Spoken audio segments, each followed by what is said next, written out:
Eleanor Harrington stood in the sleek, high-rise boardroom of Apex Innovations, her fingers brushing against the cool, polished mahogany table. The faint scent of leather and lingering cigar smoke hung in the air, a ghostly reminder of her late husband Victor. 3 months had passed since his heart attack at 58, a loss that left Apex, a tech empire worth billions, and their family in disarray. Eleanor, now 55, had once been Victor's confidant in the company's infancy, managing accounts from their cramped apartment while he pitched wild ideas to investors. Today, she felt like an outsider in the kingdom they'd built together. The will had been read the previous week, and its contents still burned in her mind. Victor had left his controlling shares, 60% of Apex Innovations, not to her, nor to their son Ethan, but to Marcus Lang, the company's CFO. Marcus, with his tailored suits and disarming smile, had been Victor's right hand for a decade. Ethan, 28 and ambitious, called Marcus his mentor, a term that grated on Eleanor's nerves. She'd sensed something off about Marcus for years, though Victor had always dismissed her concerns as paranoia. Eleanor's heels clicked on the marble floor as she paced, her sharp eyes scanning the framed awards lining the walls. She stopped at Victor's portrait, his confident grin frozen in time. Why Marcus? The question gnawed at her. She'd spent the last week digging, her old accounting instincts kicking in. Late nights at her home office led her to a hidden folder on Victor's old laptop, buried in encrypted files. Emails, hundreds of them, between Marcus and a shadowy broker named Catalyst. The messages detailed stock trades, suspiciously timed sales and buys of Apex shares, funneling profits to offshore accounts.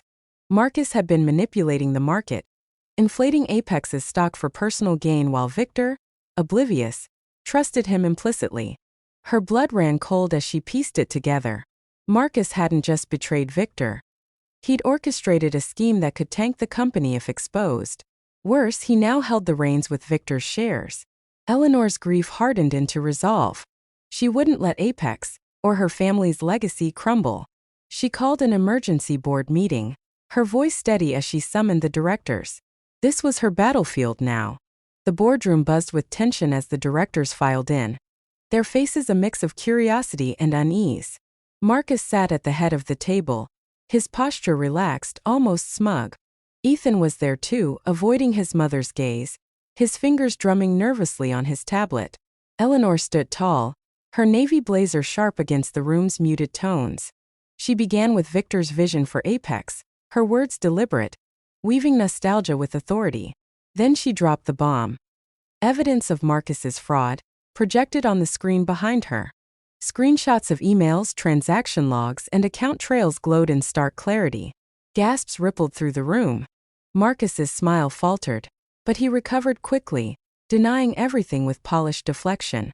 He accused Eleanor of fabricating the evidence, exploiting her grief to seize control. Some directors wavered, loyal to Marcus's charm and track record. But Eleanor was prepared.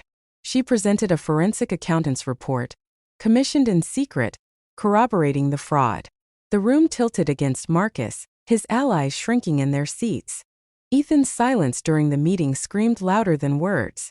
Eleanor's heart ached as she noticed his clenched jaw, his eyes darting to Marcus.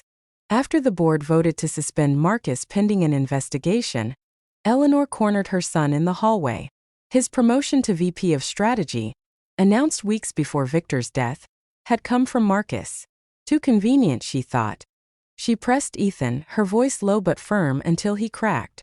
Marcus had promised him the role in exchange for silence about irregularities he'd noticed in the books. A bribe. Ethan, desperate to prove himself, had taken it, believing it was his ticket to his father's legacy. The betrayal cut deeper than Marcus's schemes. Eleanor saw the shame in Ethan's eyes, but also the boy who'd idolized his father, and now Marcus. She didn't scream or disown him. Instead, she pulled him into her office, sat him down, and laid out the stakes. Apex was at risk, and so was he if he didn't come clean. She guided him through the emails showing how Marcus had used him, exploiting his ambition. Ethan's defiance crumbled, replaced by a raw, painful clarity. He agreed to testify against Marcus, to face his complicity. Eleanor didn't stop at exposing Marcus. She saw an opportunity to reshape Apex's future. The board, shaken by the scandal, named her interim CEO. She accepted not for power, but to protect what Victor had built. She dove into the role, her days a blur of meetings, audits, and rebuilding trust with investors. Marcus's fraud had cost millions, but Eleanor's swift action limited the damage. The stock stabilized, and the SEC launched a formal investigation, with Marcus's assets frozen. In the months that followed, Eleanor found a new purpose. She launched a mentorship program for young women in business, hosting workshops in Apex's gleaming headquarters.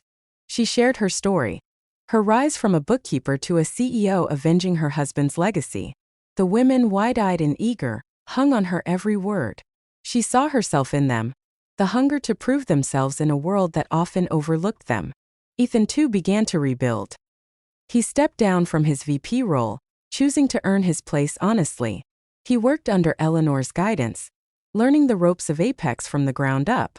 Their late-night talks, once strained, grew warmer, forged in shared accountability. He wasn't just her son anymore. He was a partner in repairing the damage. Marcus's trial came a year later. The courtroom was packed, cameras flashing as he took the stand, his charm replaced by desperation. Eleanor sat in the front row, her gaze unwavering. Ethan testified, his voice steady as he recounted Marcus's manipulation. The jury convicted Marcus on multiple counts of fraud and insider trading. As he was led away, he glanced at Eleanor, a flicker of defeat in his eyes. She didn't flinch. Back at Apex, Eleanor stood at the boardroom window, the city skyline sprawling before her. The company was stronger now, its culture reshaped by transparency and resilience. She'd uncovered betrayal, saved a legacy, and found her own strength. The portrait of Victor still hung on the wall, but Eleanor no longer felt its shadow. She'd carved her own place in the story of Apex Innovations, and it was only the beginning.